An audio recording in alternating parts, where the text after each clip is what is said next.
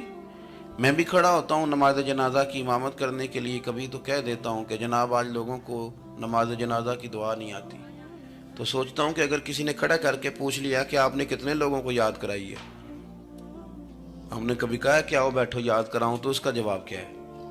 تنقید کرنا آسان کام ہے اور تعمیر کرنا یہ مشکل مرحلہ ہے۔ عزیز دوست، ہمارے ہاں نا ان پڑھ بندے کے ساتھ اور اس بندے کے ساتھ جس کی سوچیں محدود ہیں، ہمارا رویہ اتنا تلخ ہوتا ہے۔ بھائی مزہ تو تب آتا ہے نا جب آپ کو، کچھ لوگ کہتے ہیں میں اچھے کے ساتھ اچھا ہوں، تو اچھے کے ساتھ تو ساری دنیا اچھی ہوتی ہے، آپ نے اس میں کیا کمال کیا؟